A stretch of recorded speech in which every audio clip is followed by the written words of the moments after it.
안녕하세요. 신승주의 팩트폭행입니다. 저는 한의원 매출 평균 이하 비니들의 대표를 자처하는 한의학 홍보이사 신승주입니다. 팩트폭행이라는 말에 걸맞게 한의계의 다양한 이슈들, 사람들, 그리고 지식들 가감없이 팩트만 전하도록 하겠습니다. 여러분들과 편하게 소통하면서 핵심만 쏙쏙 알짜 내용들로 꽉꽉 채워난 시간 만들어 보겠습니다. 그럼 신승주의 팩트폭행 시작하겠습니다.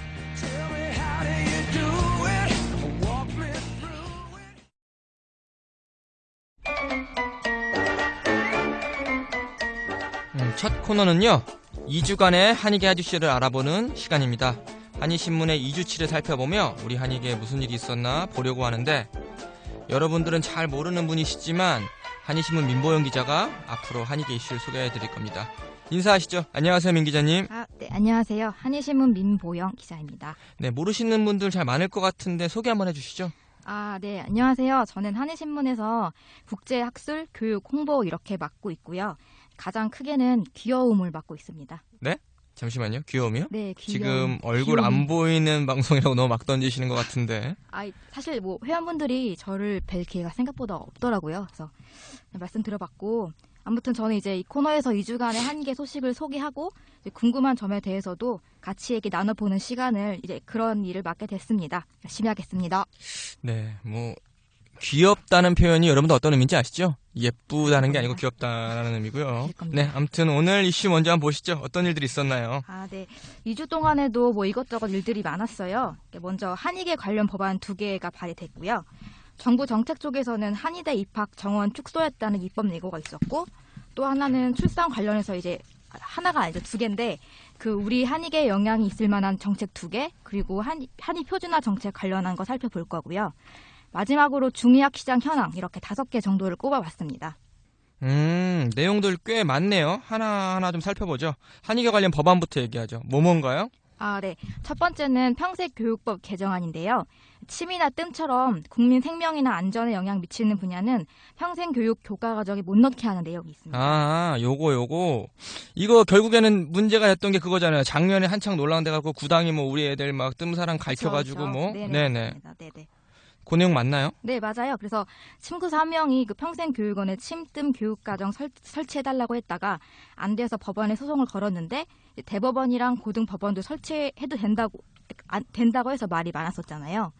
근데 이제 이게 법이 통과되면 의학 분야는 평생교육과정에 이제 못 들어가게 된다는 거죠. 대통령 연기긴 한데. 이거 괜찮네.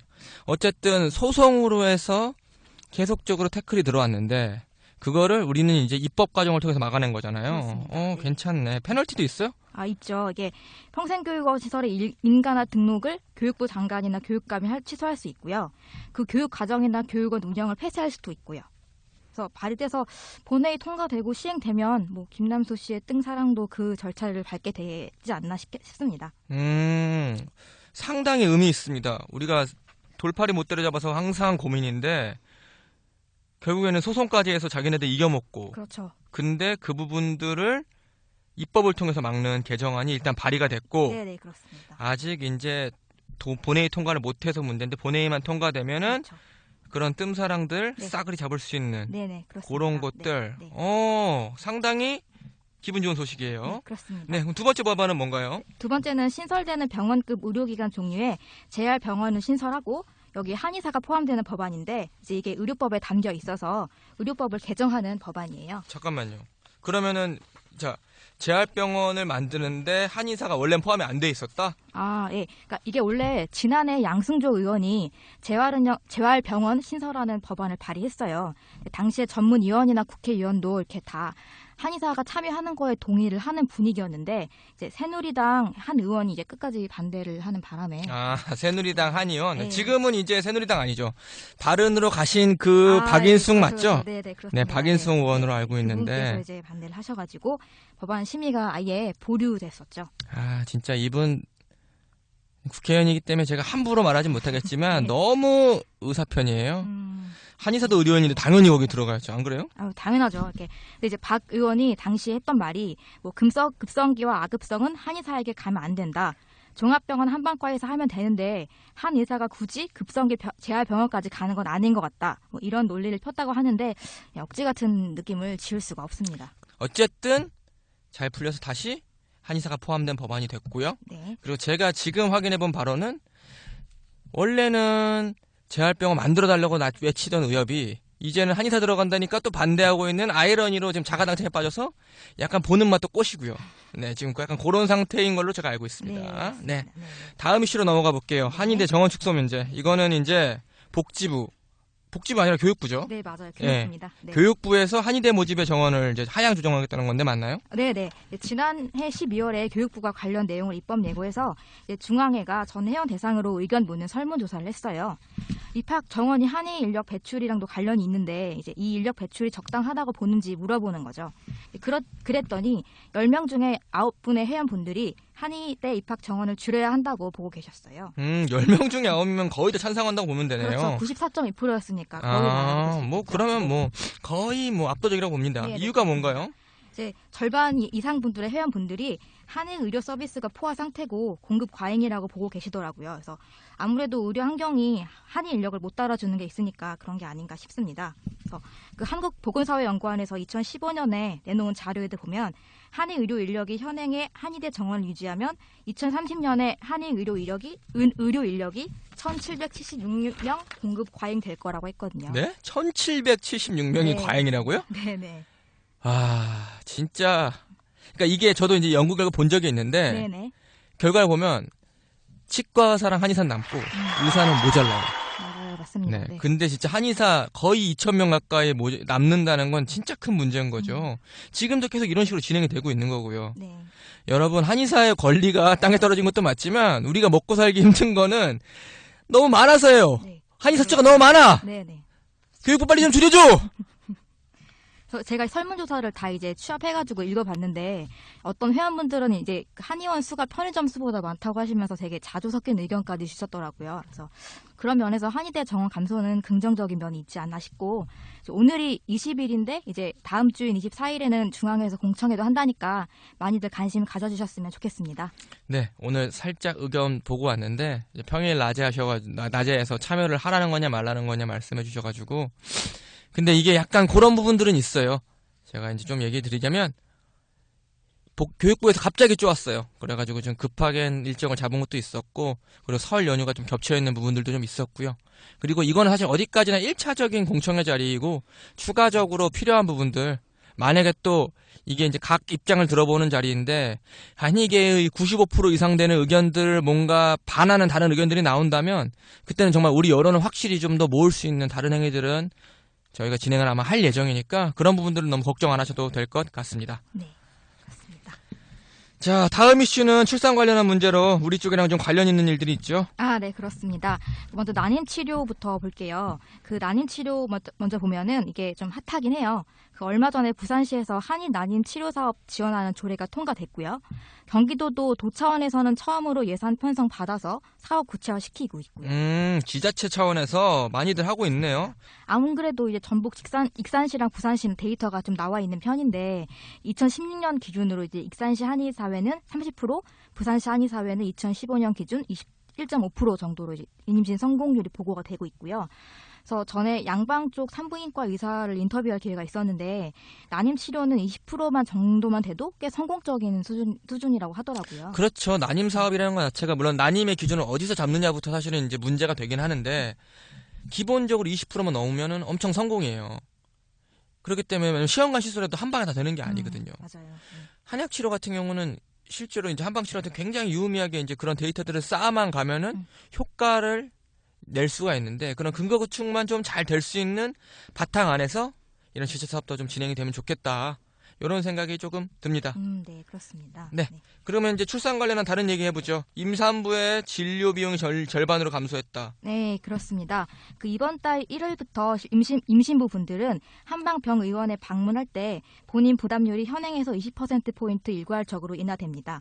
그래서 현행에서 이제 그 한방병원에서는 20% 적용을 받고 30% 적용을 받던 한의원은 10% 비용을 적용받게 되는 거죠. 어허, 좋네요.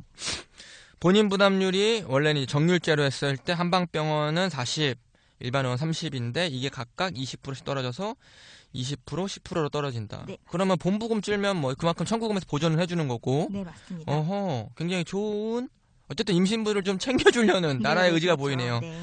자, 그러면은 또 임신부 하면 우리가 또 알짜로 또 좋아하는 게 이제 옛날 고운망 카드, 지금은 이제 국민카드인가요? 국민행복카드 국민행복카드, 네, 맞죠? 예? 맞습니다. 네. 예, 진료받는 그 임산부분들 본인 부담 비용도 국민행복카드로 낼 수도 있는 건가요? 네, 그건 상관없고 그냥 각각 그 진료 받으시는 분께서 선택을 할 수 있습니다. 그래서 자세한 절차나 신청 내용은 건보공단 홈페이지나 대한한의사협회 홈페이지에 들어가면 나와 있습니다. 아, 네, 알겠습니다. 사실 임신하고 나서 한의원 오는 경우가 그렇게 많지는 않은 게 현실이죠. 근데 이번 기회로 좀 임신 중에 있는 감기나 요통, 소화불량 같은 거 있을 때 적극적으로 우리 좀 홍보해서 한의원으로 해서 올 수 있게 해서 치료범위 확대하면 좋을 것 같아요. 뭐 돈도 싸졌으니까. 네, 맞습니다.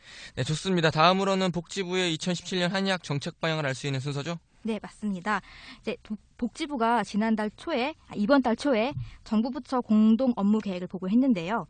여기서 국민 중심의 보건의료 체계를 위해서 한의학 표준화랑 한의학 접근성을 제고할 것이라는 계획을 밝혔습니다.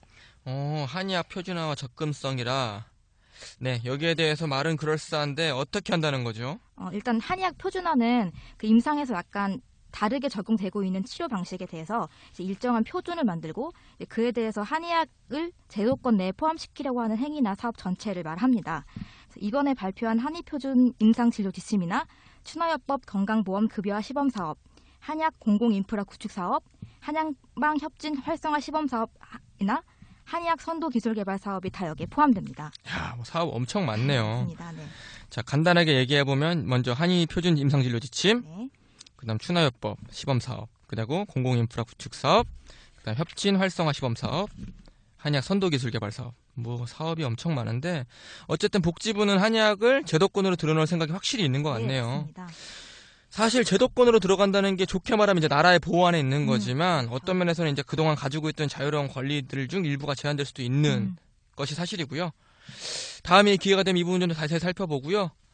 오늘은 이 정도로 하고 넘어가겠습니다. 예, 특히 한의학 공공인프라 구축 사업 이 부분들은 이따 또 인터뷰에서 다룰 수도 있으니까요. 내용 끝까지 들어주시고요.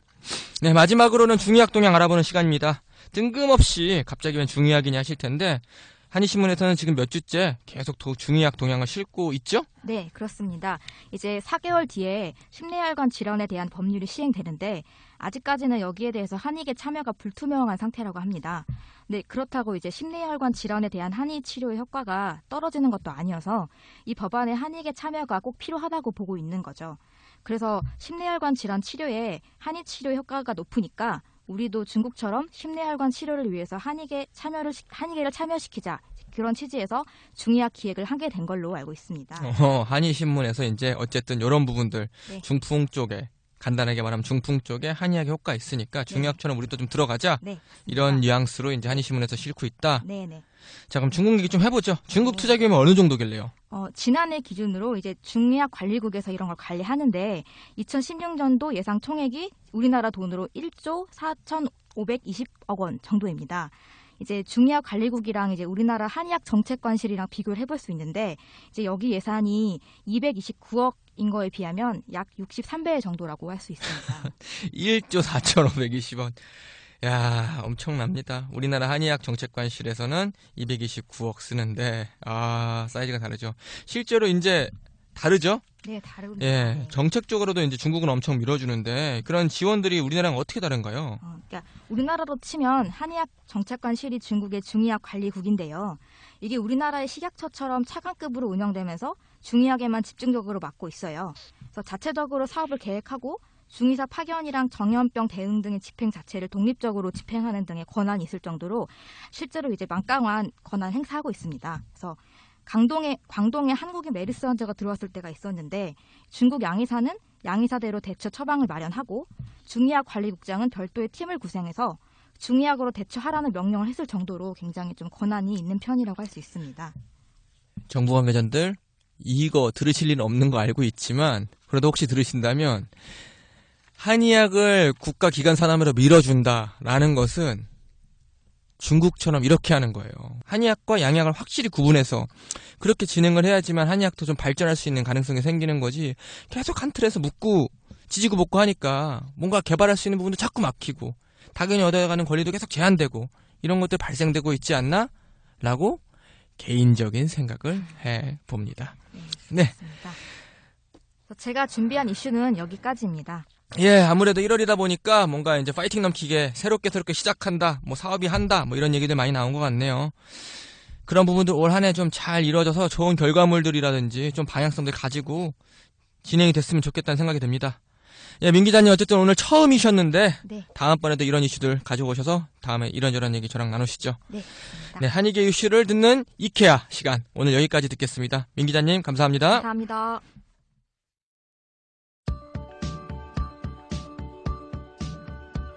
네, 한의계의 특별한 혹은 재미난 사람과 함께하는 꿀잼 인터뷰 시간 인터뷰하니 시작하겠습니다.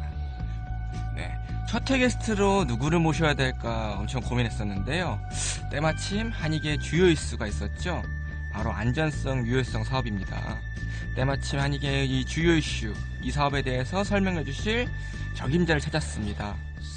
바로 한의계의 핸섬가이죠. 대한한의사협회 김태호 양무이사님 모셨습니다. 안녕하세요, 김 이사님. 네, 안녕하세요. 한의사협회 양무이사 김태호입니다. 지금 뭐 특별하지도 않고 뭐 그렇지도 않은데 또 특별하다고 소개해 주셔서 감사합니다. 본격적으로 오늘 주제로 들어가 볼게요. 이게 네, 정부에서 300억짜리 한약 안전성 유효성 사업을 시작합니다. 줄여서 안유라고 하는데요. 이거에 대해서 말씀을 좀 들어보려고 해요. 간단하게 어떤 사업이죠? 이게 이 사업만 놓고 이제 이걸 안유 사업이다라고 하기는 좀 어려울 것 같고 아주 안유라는 큰 흐름의 아주 일부분 300억이 일부다. 네, 아주 일부분 그리고 그 첫 발자국 정도 큰 강물이 흘러가면 거기에 떠다니는 아주 낙엽 한 입 정도 그 정도 느낌이다 이해해 주시면 좋을 것 같고 결국은 정부가 이제 나서서 한약 제제 안전한지 또 효과가 있는지 유효성 이런 것들을 위해서 연구 시설 또 인프라 구축하겠다는 얘기인데요. 2019년 동안 이제 3년 정도 해서 총 300억 원 투입해서 비임상 연구 시설에 100억 그리고 임상시험용 한약제제 생산 시설에 100억 그리고 탕약 표준 조제 시설에 100억 이렇게 투자한다는 내용이고요. 네, 그런 게 핵심이 되는 이제 사업입니다. 네, 이 300억짜리도 결국 시작에 불과하다. 몰랐네요. 3년간 300억 사이즈가 꽤 되는데 결국 묻게 되죠. 이 사업 왜 하는 거죠? 이 사업을 왜 하냐라고 설명드리기 전에 네. 이게 뭐 또 안전성과 유효성을 검증한다라는 이 프레임을 계속 씌우거든요. 근데 누가 씌워요, 그럼? 이거 뻔하죠. 양방 애들이 이제 이걸 씌우는 건데 뭐 네. 삐 처리해 주십시오. 네. 이나 뭐 이런 데서 이제 검증해라. 얘네 검증 안 됐다. 검증 안 됐으니까 쓰지 마라. 그리고 검증되면 그건 우리 거다. 의학이다. 뭐 이렇게 주장을 하는데 사실 좀 잘못된 표현들이고요. 검증한다기보다는 기존에 우리가 갖고 있던 한약의 안전성, 유효성 정보들이 굉장히 많습니다. 우리 선조들이 다 해왔던 거죠. 사실 실제로 많죠. 뭐 네. 뇌호감이나 이런 데 봐도 부작용에 대한 얘기 많고요. 네. 그럼요. 예, 뭐 용법, 뭐 용량, 뭐 부작용, 뭐 그리고 금기 사항들, 맞아요. 뭐 본초에 나오죠. 갑자기. 다 나와 있죠. 네. 우리 배우금기가 생각나네요. 우리 선조들이 안유를 했던 거죠. 그 옛날에. 그 정보들이 다 있었는데 그거를 다시 검증한다는 게 아니라 좀 더 정보를 현대화하고 좀 더 강화시키고 업그레이드 해나간다. 그런 측면인데 자꾸 이제 검증거리는데 그건 굉장히 잘못된 표현이다. 자, 그럼 검증이라는 거는 결국에는 특정 세력들의 프레임 작업인 거지 검증이 이 사업의 핵심은 아니다. 이렇게 말씀해 주셨는데요. 네네. 자, 정보 여기서- 강화라는 정보 측면에서 강화. 그러면 왜 정보 강화를 해야 되냐? 질문도 좋습니다. 네. 네, 정보 강화를 왜 하냐? 거기서부터 이제 이 사업이 시작되는 거죠. 사실 제일 이 사업을 스타트하게 된 이유는 복지부 모 관계자분들이랑 얘기를 하다 보니까 한약 간독성 거리는데 한의사들은 억울하지도 않냐 이 얘기를 하더라고요. 그래서 억울합니다. 너무 겁나 억울하다. 억울해요. 너무 억울하다. 네, 우리 가족들 다 한약 먹이고 다 하는데 무슨 간독성이냐 이렇게 맞습니다. 얘기를 한약은 하니까 한약 가족들이 제일 많이 먹어요. 네. 그러니까 그런 얘기를 하니까 복지부 관계자 너무 답답해 하더라고요. 너네는 왜 이렇게 억울한 누명을 쓰고 이거를 진실을 밝히고자 하는 노력을 하지 않고 있냐 해서 노력은 하고 있다. 근데 좀 미미한 것 같다라고 하니까 그렇다면은 정부가 나서가지고 이런 뭐 한약이 뭐 간에 안 좋다, 뭐 중급 속덩어리다, 뭐 이런 말도 안 되는 얘기들을 민간 차원에서 좀 검증하기는 좀 확인하기는 어려운 일이니까 정부가 나서서 그런 것들을 확인해 줄게. 그게 바로 이제 일종의 뭐 독성 평가하는 시설에 투자를 해서 인프라를 구축해 놓으면 거기서 예를 들어서 뭐 얼마 전에 모 탕약에 뭐 탈모가 된다 뭐 이런 헛소문이 그렇죠. 있었잖아요. 뭐, 그런 사건이 발생하면 간단하게 이런 독성 평가하는 기관에다가 저희가 의뢰를 하고 거기서 아무런 문제가 없음이라고 밝혀주면 그걸 또 국민에게 신뢰할 수 있는 정보로 제공을 하면 신뢰도는 훨씬 더 올라갈 수 있고 저희가 그동안 억울하게 당해왔던 그런 마타도어에서 해방할 수 있는 길이 아닌가라는 측면에서 일단 이 스타트하는 의미가 조금 있긴 합니다. 말씀만 들으면 우리가 그동안 줄곧 프레임 작업 때문에 흔들렸던 여러 가지 오해들, 누명들을 이 사업 한 방으로 해결될 것만 같은 느낌이 들기도 하는데요. 이 사업 한 방으로 해결은 어려울 것 같고요. 사실 그렇겠죠. 이거를 토대로 그런 것들을 하나하나 해 나간다. 그러니까 제가 아까 서두에 이 300억이 안유라는 큰 흐름의 아주 일부분이고 첫 발자국이라고 말씀드렸는데 그런 측면에서 이게 시작일 뿐이다라고 말씀드리고 근데 이 시작이 저는 아주 위대한 한 걸음이 될 거라고 생각하고 있어요. 뭐 이야기만 들으면 충분히 진짜 긍정적인 효과를 미칠 것 같아요. 네네. 근데 이야기를 듣다 보면 결국 시작은 약간 복지부가 어쨌든 그런 쪽으로 먼저 좀 제스처를 취해서 우리가 시작을 할 수 있게 된 건가요? 복지부도 저희의 요청에 공감을 했다라고 보시면 좋을 것 같고요. 협회에서도 좀 지속적으로 푸시를 좀 했고요. 네, 협회에서도 이것과 관련해서 어쨌든 큰 흐름에서 정부 정책과 갈 수 있는 것들을 만들어 나가야 되겠다라고 생각을 해서 지속적으로 제안해 왔고 같이 만들어가는 과정에서 드디어 요번에 300억 정도의 예산을 받아서 스타트를 하게 된 거죠.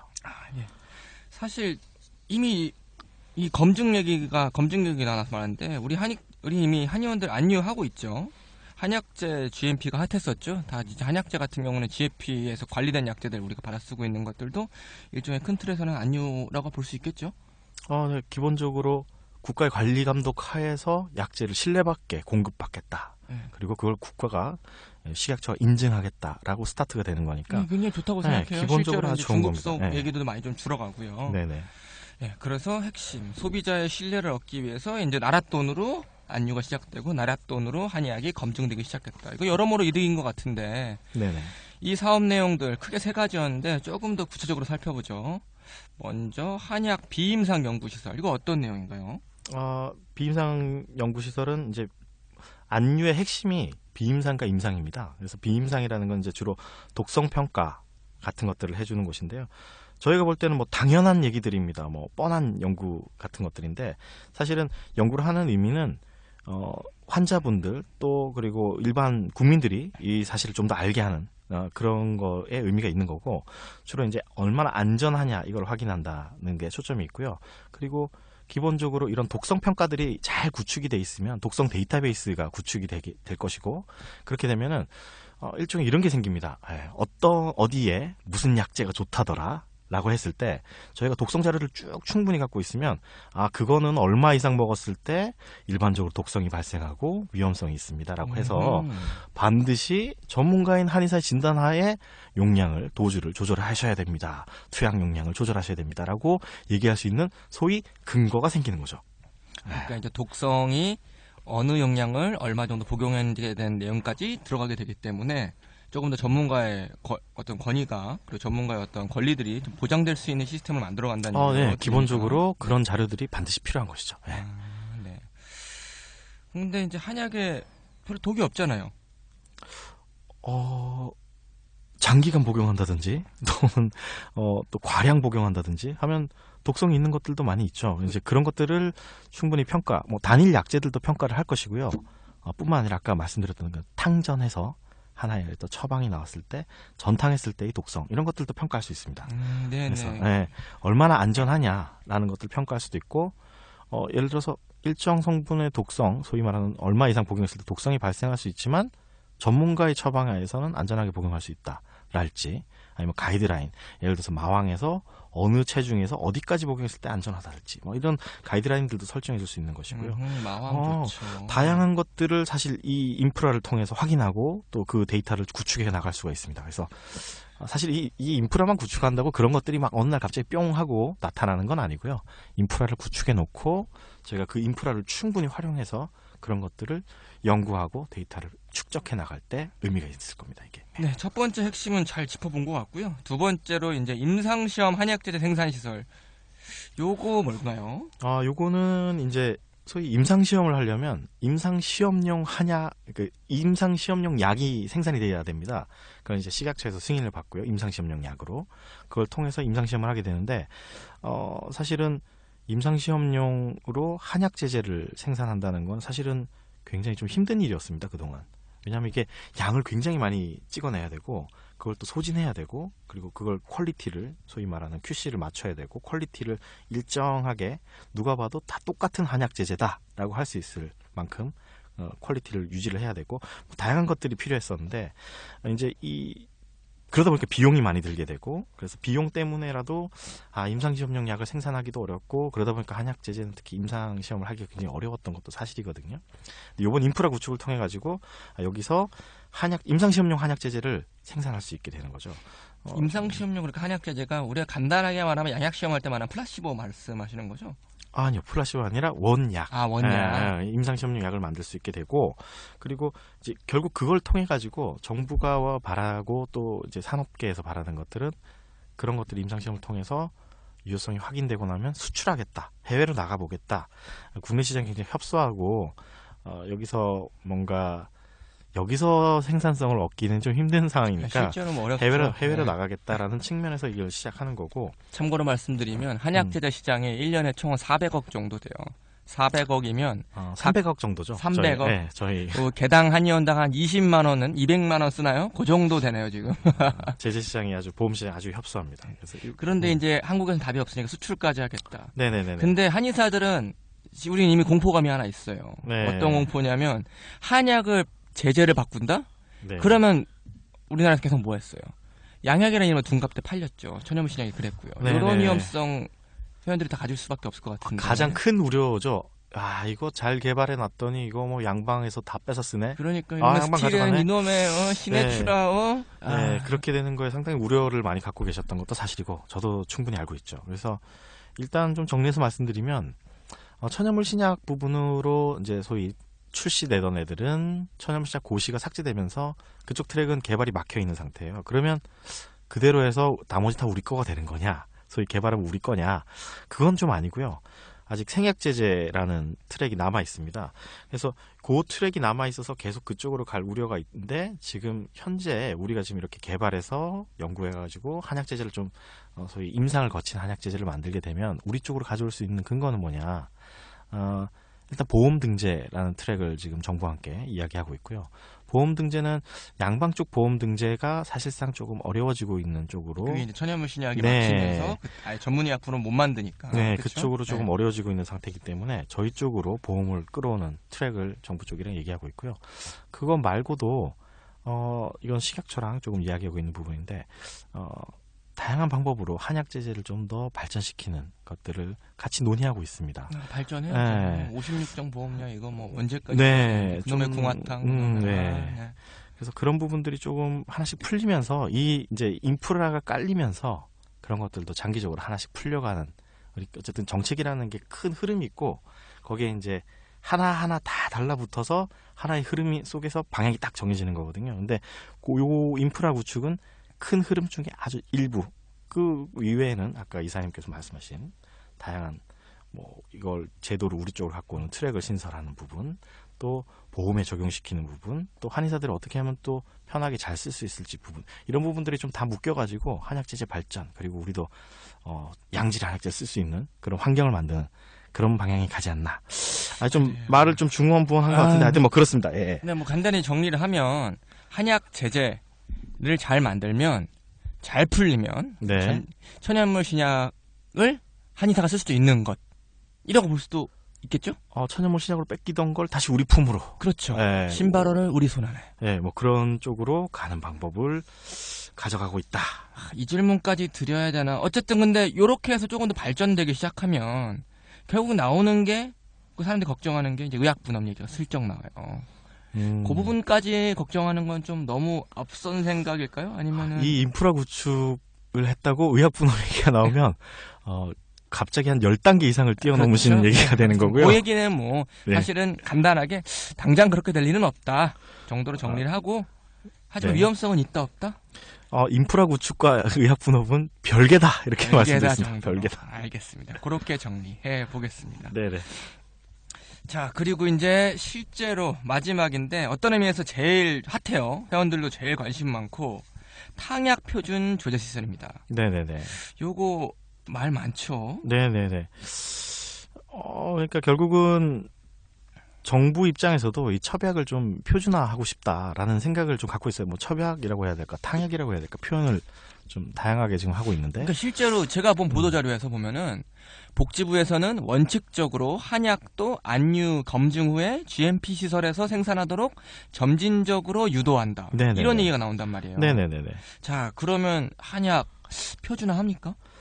표준화는 원하죠. 복지부는 원하고 음. 있고, 근데 사실상 현실에서 그걸 적용한다고 했을 때 사실 현실적으로 좀 불가능한 부분들이 좀 있긴 합니다. 그래서 첩약을 표준화한다는 거는 소위 말하는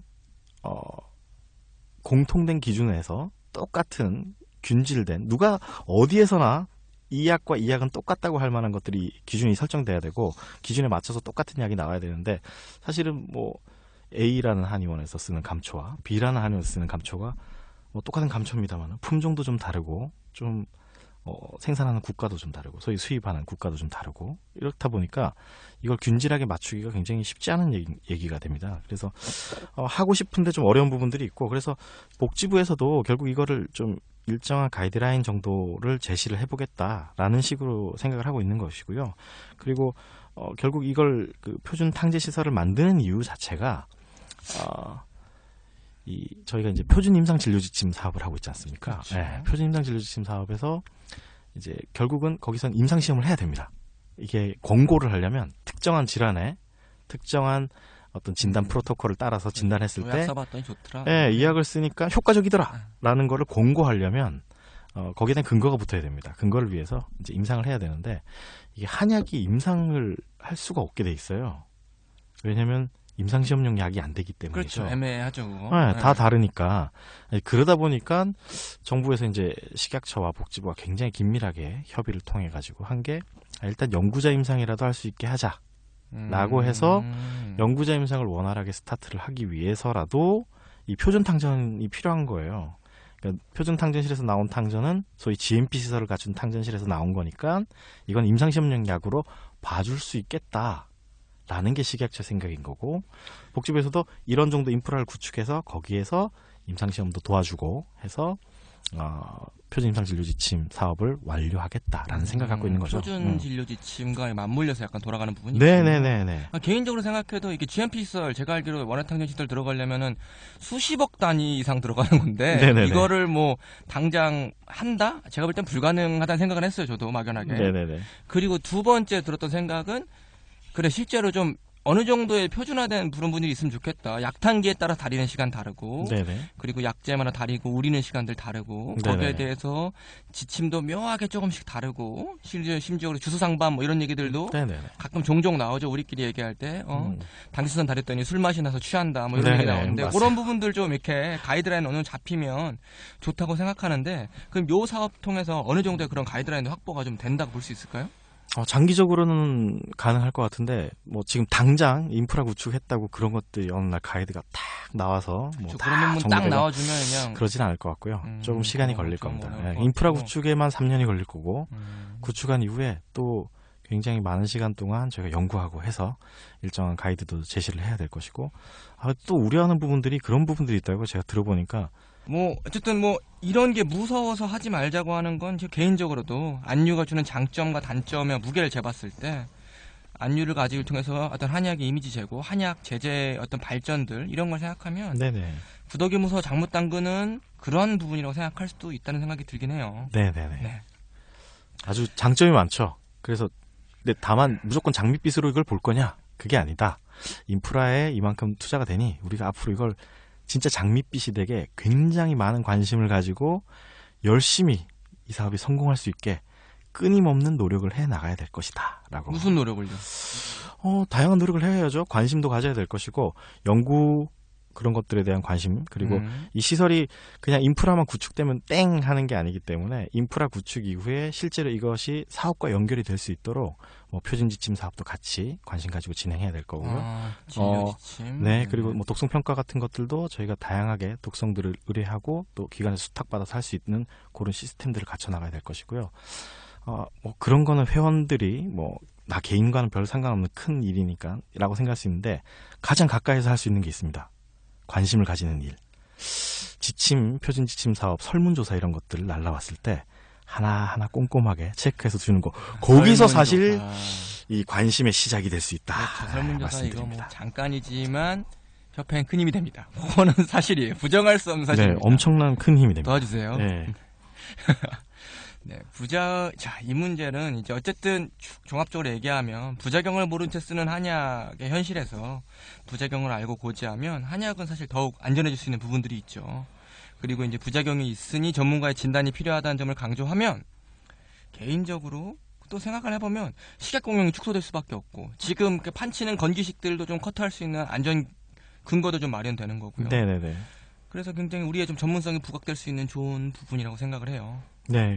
그래서 뭐 건기식 부분 말씀 주셨는데 특히 그 독성 평가에서 건기식 부분이랑 좀 매칭이 많이 되는데 연구 자료를 한번 찾아보시면요. 개별 한약재에 대한 독성 평가들이 꽤 있습니다. 꽤 있는데 대부분 건기식 회사들이 돈을 대서 연구를 하다 보니까 걔네 돈 많죠.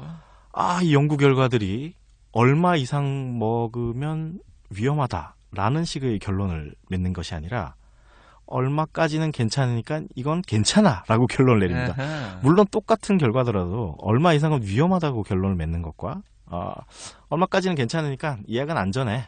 식품으로도 괜찮아 라고 하는 건 좀 뉘앙스 자체가 다르고 그렇죠. 그렇기 때문에 국가 주도하에 저희도 당연히 한의학계 또 한의계가 인벌브된 그런 독성 평가들이 많이 이루어져야 되고 그것들이 소위 독성 데이터베이스로 FDA 있죠. 그런 식으로 구축이 될 때 이런 식품 쪽에 이것도 식품으로 하겠어요. 들고 왔을 때 아니야 우리가 해보니까 이거는 위험해. 다량 먹으면 위험하고 오래 먹으면 위험해 라고 얘기를 떳떳하게 할 수 있는 거죠. 그렇죠. 네. 건기식은 진짜 문제가 많은 사업이죠. 네네네. 우리가 뭐 한의사들은 다 아는데 또 워낙 포장이 잘 돼서 팔리니까 네네네. 또 이게 또 시장만 점점 커지고 있고 홍삼 하나 진짜 위험하다는 거 우리가 알리는데 진짜 몇 년이 걸렸잖아요. 네네네. 그런 부분들도 어떤 의미에서 나라 돈으로 가지고 좀 할 수 있으면 굉장히 좀 좋지 않을까 생각해봅니다. 나랏돈이라는 표현이 참 되게 묘하게 다가오네요. 저한테는 정부의 과감한 투자라고 해주시면 좋겠습니다. 그렇습니다. 네. 알겠습니다. 정부의 과감한 투자. 네. 네. 네, 그렇습니다. 일단 이번 사업이 듣고 보니까 정말 중요하다는 생각이 들어요. 첫 단추로서의 의미도 그렇고요. 네네. 한약의 이미지를 좀 바꿀 수도 있고 그리고 공식적으로 진행되는 사업이기 때문에 나라에서 하는 거기다가 잘만 되면 우리의 네. 영역이 좀 다른 제재라든지 해외 시장까지 넓혀갈 수 있는 발판도 될 거라는 생각이 들고요. 네, 나랏돈. 네네.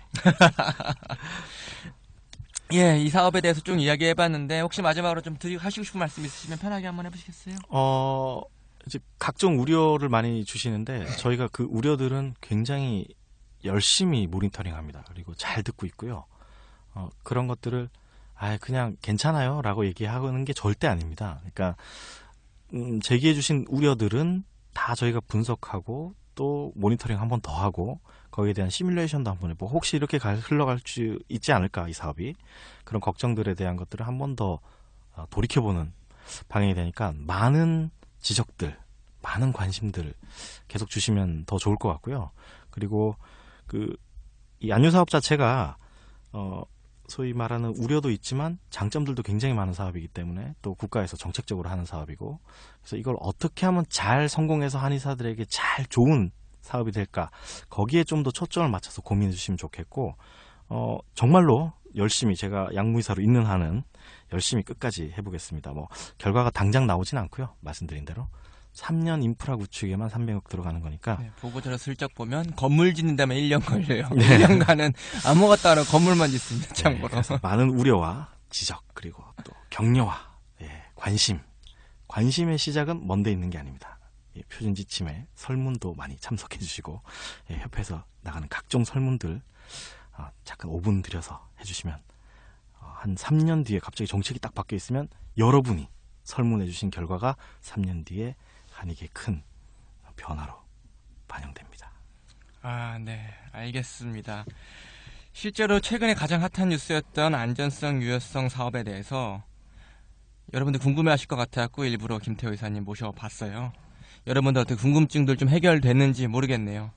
어쨌든 이렇게 좀 허심탄회하게 이야기해주시고 이 자리까지 와주신 김태호 이사님 다시 한번 감사드립니다. 네, 고맙습니다. 종종 불러주십시오. 예. 네, 앞으로도 한익에 특히 이제 협회 관련한 또 사업 관련한 주요 현안들이 있으면 그럴 때 한 번 더 모셔서 이야기 듣도록 하겠습니다. 네, 감사합니다. 네, 안녕히 고맙습니다. 가세요. 예.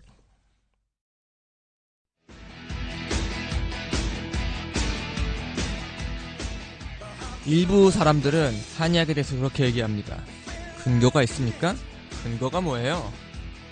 거기에 대해서 우리들은 이제 이렇게 말합니다. 네, 근거 있습니다. 논문을 통해서 한의학의 근거를 찾아보고 새로운 사실과 정보를 확인해보는 시간. 근거 있는 자신감, 근자감 코너입니다. 예, 함께 해주실 분 모셨습니다. 한의계의 최고 브레인이라고 개인적으로는 생각합니다. 한의계의 밝은 미래를 꿈꾸시다가 네, 지금은 한의학 정책연구원에서 연구원을 일하고 계신 정창원 의원 모셨습니다. 안녕하세요. 예, 안녕하세요. 정창원입니다. 네, 근거 있는 자신감, 근자감 저희한테 확실히 좀 근거 많이 줄 수 있겠습니까? 아, 있습니다. 아, 당당하고 자신감 있는 모습 좋습니다. 네, 저희 오늘 어떤 내용들로 이야기 좀 나눠볼까요? 아무래도 최근에 이제 가장 이제 개원가에서 흔히 볼 수 있는 질환이 이제 독감이기 때문에 오늘 한번 좀 독감에 대해서 좀 얘기를 해보는 시간을 가지면 좋지 않을까요? 독감이요? 독감 좋죠. 독감 요즘 난리도 아닌데. 독감에 대해서 어떤 연구, 어떤 논문 가져오셨습니까? 예, 이번에는 인플루엔자에서 우리 이제 임상가에서 많이 사용하는 처방 중에 하나인 마행감석탕과 은교산을 같이 사용했을 때 어떤 효과가 있는지 알아보는 임상 연구를 한번 같이 보시는 시간을 갖도록 하겠습니다. 벌써 말만 들어도 어려워요. 이거 무조건 쉽게 가야 돼요. 마행감석탕과 은교산이 효과가 있다 없다 했을 때 있다. 있다. 근데 이 논문이 어떤 근거를 가지고 있는지 얘기를 해주셔야 될 것 같은데. 네, 맞습니다. 우선 좀 본론을 얘기하기에 앞서서 좀 이제 백그라운드를 한번 좀 알아보시면은 그것도 좀 이제 뒤에 내용을 이해하시는데 좀 도움이 될 것 같아요. 그렇죠. 근거한 백그라운드죠. 네, 어떤 논문이죠? 어떤 백그라운드? 예, 요 논문 같은 경우에는 이제 Annals of Internal Medicine, 이제 내과학 연보라고 해가지고 미국 내과의사협회가 공식으로 발간하는 의학 잡지 중에 하나입니다. 오, 미국 내과학회. 좀 클래스 있는데요, 이거? 예, 좀 클래스가 좀 이제 하이 클래스죠. 이거 뭐 거의 뭐 최고 티어 아니면은 뭐 거의 뭐 이제 약간 이제 세컨 티어 정도라고 보시면 세컨 티어 되겠습니다. 정도. 그럼 미국 내과학회면 웬만한 미국 내과 의사들은 보는 저널이라고 봐도 되겠네요. 맞습니다. 아, 거기에 실린 내용이다. 네. 네. 요 저널 같은 경우에는 이제 인용 지수가 이제 16.4점으로 굉장히 좀 높은 저널인데요. 요것은 이제 그 해 학술지에 발표된 논문들이 다른 논문들에 비해서 얼마나 인용되는지 그 평가하는 숫자입니다. 쉽게 말해서 이제 비니 한의원에는 이제 환자가 적고 또 이제 부위 한의원에는 마음 또 이제 아픈 비유를 하시는데 어쨌든 인용이 많이 된다는 건 그만큼 좀 권위가 있고 이용할 만하고 그 근거가 충분하다는 얘기로 볼 수 있는 거죠. 네, 맞습니다. 근데 신기해요. 미국 내과학회 잡지에 마약감석탕과 은교산이 실렸다는 거는. 예.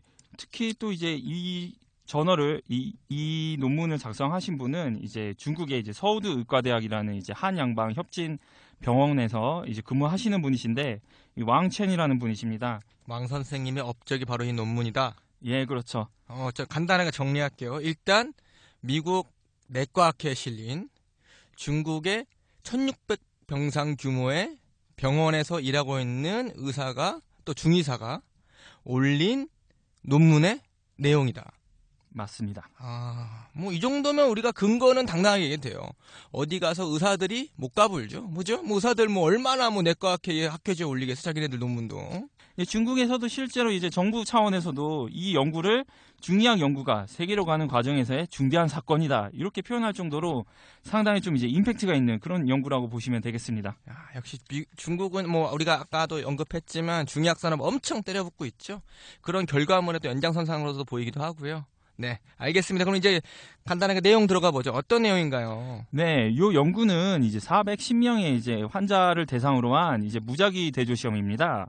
네, 400명이면 뭐 규모가 꽤 되는 거죠? 네, 이제 타미플루 같은 경우에는 이제 2000년에 이 란셋이라는 또 이제 좋은 저널에 이제 임상 연구를 발표를 했는데 이 그 연구에서도 이제 한 400명을 대상으로 이제 연구를 했어요. 물론 이제 시작은 700명으로 했는데 그 도중에 이제 그러니까 이제 인플루엔자로 확진된 분은 이제 한 400명 정도 가량이 돼서 그분들의 자료를 평가해서 이제 효과가 있는지 없는지 평가를 했거든요.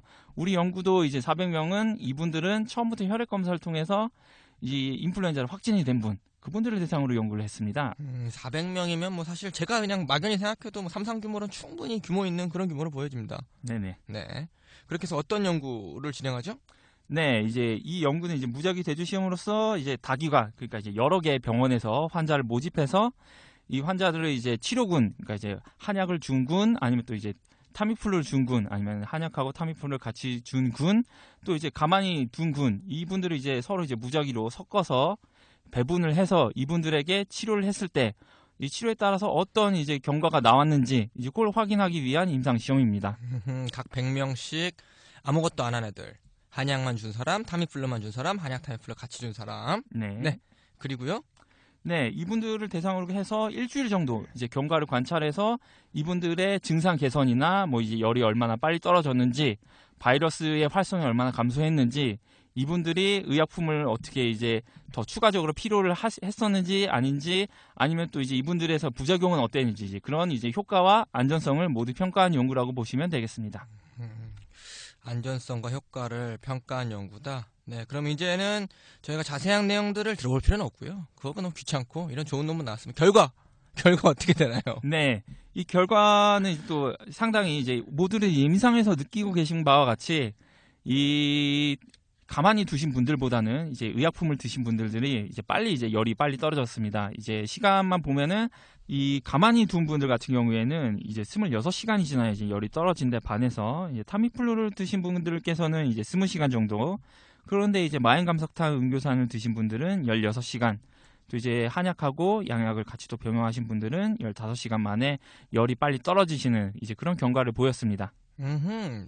확실히 효과가 괜찮네요. 타미플루보다도 확실히 월등하고 뭐 같이 먹은 거에 비해서는 큰 차이 없을 정도의. 저 근데요. 열 떨어지는 게 낫는 거 아니잖아요. 아, 열 떨어지는 게 낫는 거죠. 왜 그렇죠? 이 양약 같은 경우, 이제 타미플루 같은 경우에 승인받은 효능이 이제 빠른 이제 해열 효과입니다.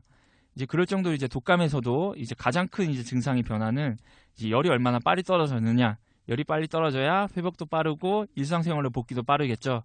이제 그런 차원에서 열이 떨어지는 시간을 1차적으로 이제 의약품의 효과를 평가하는데 지표로 삼고 있습니다. 그러니까 이제 연구에 있어서 어떤 지표로 봤을 때 열이 떨어지는 것이 가장 큰 효과이고 타미플루도 그렇게 이제 효과에 대한 허가를 받은 거고. 네. 그렇기 때문에 열로서 이제 기준점을 잡고 체크를 했다는 거군요. 네, 맞습니다. 아하, 그러면 열만 떨어지는 걸로도 충분히 효과를 얘기해 볼 수 있다. 우리는 근거가 있다. 그렇죠. 알겠습니다. 네, 계속 얘기해 주시죠. 네. 다시 좀 이제 논문의 소개를 조금 더 이제 좀 장황하게 또 드리자면, 이제 이 연구는 전국의 이제 11개 대학병원, 중의병원에서 인플루엔자 유사 증상, 그러니까 이제 인플루엔자라고 확진이 된 건 아니지만 이제 증상적으로 이제 이분들이 이제 갑작스럽게 이제 열이 나는, 또 이제 이 호흡기 증상도 나타나는 이제 그런 이제 인플루엔자 유사 증상을 보이는 환자들을 대상으로 한 연구입니다. 이분들 같은 경우에 이제 실시간 이제 PCR 검사라고 해가지고 이제 바이러스 검사에서 이분들이 정말 이제 이 인플루엔자 감염이 됐느냐 아니냐 이제 확인하는 검사를 거쳐서 엄격하게 검사를 거친 분들에 대해서 이 한약의 효과가 어떠하였느냐 이걸 확인 위한 진행이 계속되었습니다. 어쨌든 그렇게 해서 결과로 한약이 유의미한 타미플루보다 어쩌면 더 효과 있는 그런 결과를 냈다는 거죠? 네, 맞습니다. 예, 그 시험만 한 거예요, 이 논문? 네, 이 외에도 이제 해열제 사용이나 그리고 이제 항생제의 사용, 그 외에 바이러스 배출은 어떻게 되었는지, 그리고 부작용은 어떤 것들이 있었는지도 평가를 하였습니다. 바이러스 배출이요? 그건 어떤 내용이죠? 네, 바이러스 배출이라는 거는 이제 우리 환자들이 이 이 바이러스를 이 체내에 아직도 이제 활성화가 돼 있다면은 체외로 이제 계속 배출을 해서 이제 전파 능력을 가지고 있는 이제 그런 상황이 될 텐데, 이 약물을 잘 투여해서 바이러스의 활성이 줄어들면은 아무래도 이제 이분들이 이 감염 능력이 외부에 감염을 시키는 능력이 떨어질 거기 때문에 이 어떤 의약품의 효과 중에 하나로 그렇게 평가를 할 수가 있겠습니다. 요것도 중요해요. 제가 볼 때 네네. 중요하죠. 왜냐면 기본적으로 열을 낮추는 게 본인의 치료에서 중요하다면 독감이랑 예방접종도 하는 이유가 결국 전파력이 빨라서인데 자기가 바이러스를 배출을 안 시킨다. 그렇죠. 그럼 이제 그 사람은 완치 이렇게 말할 수 있는 거잖아요. 그렇죠. 거기에 대한 연구도 했다는 거죠. 네, 맞습니다. 그렇지, 이 정도는 해야 내과학지에 클래스가 들어가는 거지. 맞습니다. 네, 어떤 결과 나왔습니까? 네. 이분들 같은 경우 이제 어떤 가만히 두셨던 분들은 계속해서 이제 5일이 지나도 계속해서 이제 이 인후에서 이제 검체를 채취를 했을 때 계속해서 바이러스가 이제 검출이 된 반면에 이제 우리 타미플루나 한약을 드신 분들은 이제 그런 이제 바이러스 배출이 감소하고 이제 억제됐다는 그런 이제 결과를 발견할 수 있었습니다. 얼마나 줄어드는데요? 5일 뒤에 해보니까 그 사람들은 발견되고 나머지는 발견 안 되고. 네, 맞습니다. 어허. 5일 동안 약 먹이고 나서 보니까 열은 떨어지고 바이러스 배출은 안 하고, 그런데 아무것도 안 한 놈은 계속 바이러스를 배출하고. 물론 이제 회복이 되면은 이제 자연스럽게. 그러겠죠. 뭐 회복이 되면 자연스럽게 그러겠지만, 그럼 상당히 유의미한 효과가 있다고 볼 수 있습니다. 네네. 괜찮네요. 은교산 더하기 마행감석탕 맞죠? 예, 맞습니다. 자, 그러면 여기서 또 질문. 왜 은교산 마행감석탕인가요?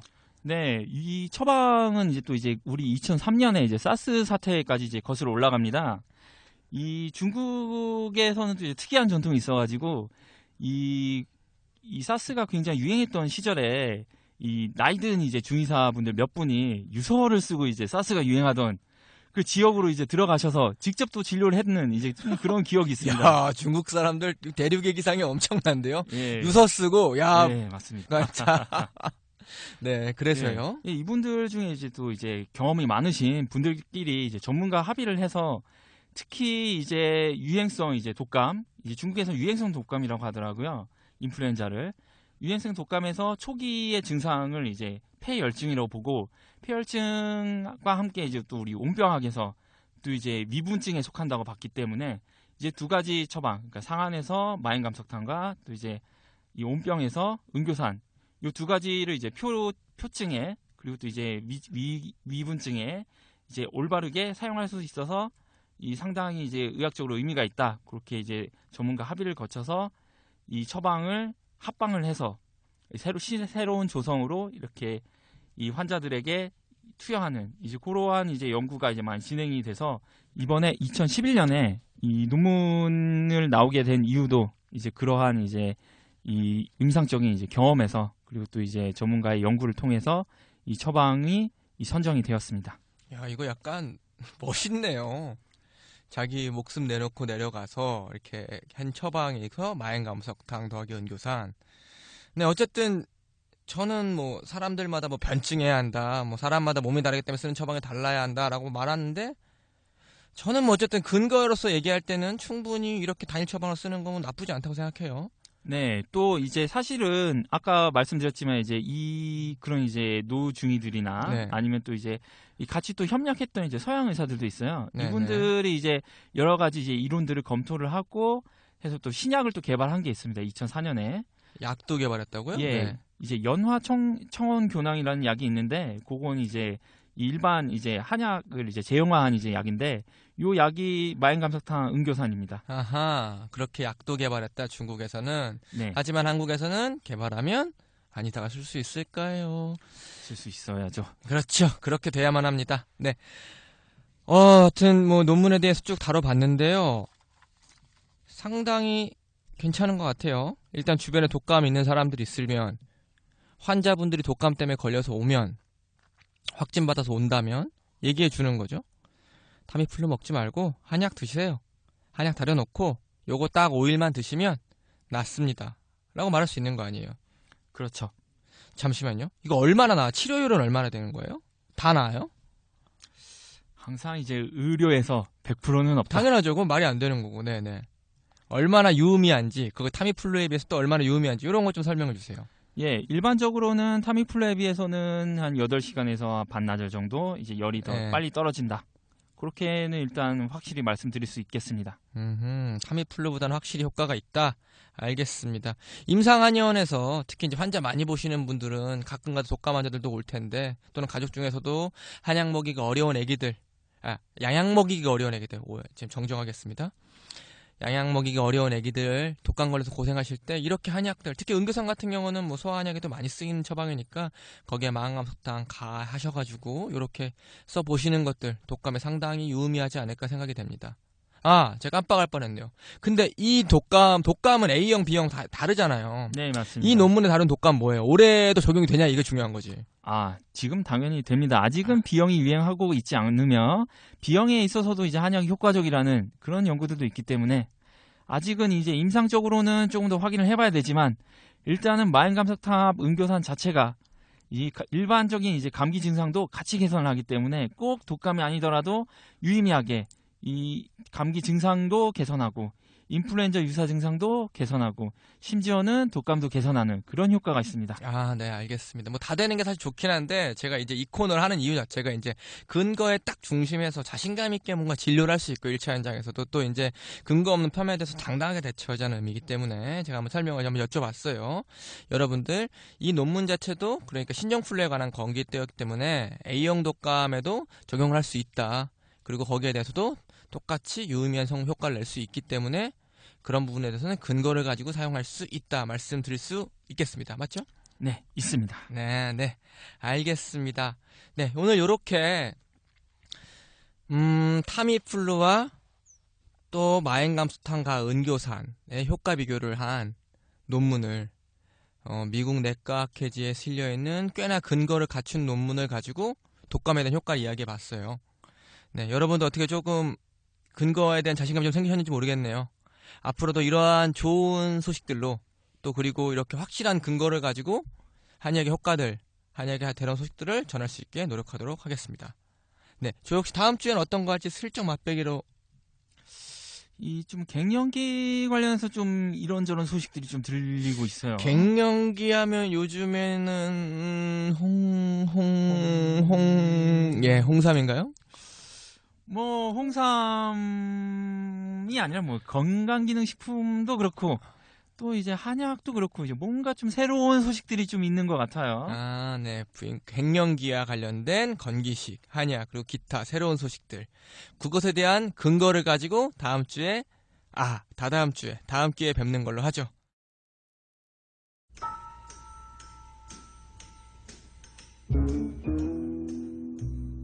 네, 이 시간은 아무리 똑똑하게 질문해도 멍청하게 대답하는 시간. 신승주의 팩트폭행의 청취자 소통 시간, 현문우답입니다. 현문우답이 뭐냐고요?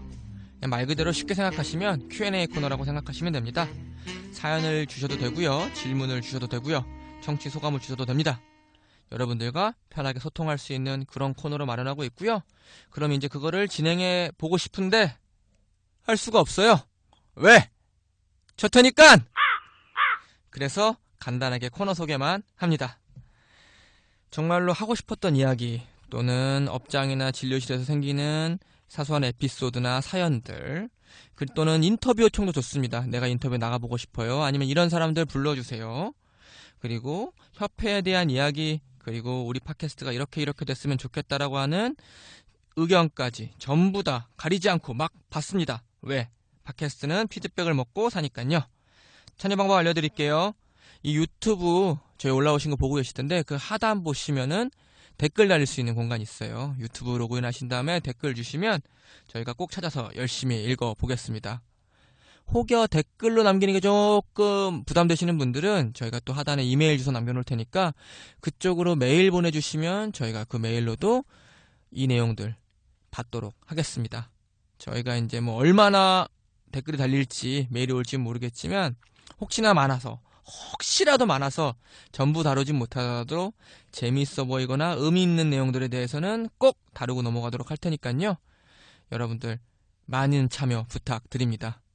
실제로 여러분들과 소통하고 싶어서 시작한 팟캐스트이기 때문에 여러분들이 허심탄회하게 참여해 줄수록 저는 더욱더 큰 힘을 얻고 계속 진행해 나갈 수 있을 것 같습니다. 여러분 감사합니다. 지금까지 신승주의 팩트폭행 진행자 신승주였습니다. 그러면 우리 다다음 주에 뵙도록 하죠. 안녕!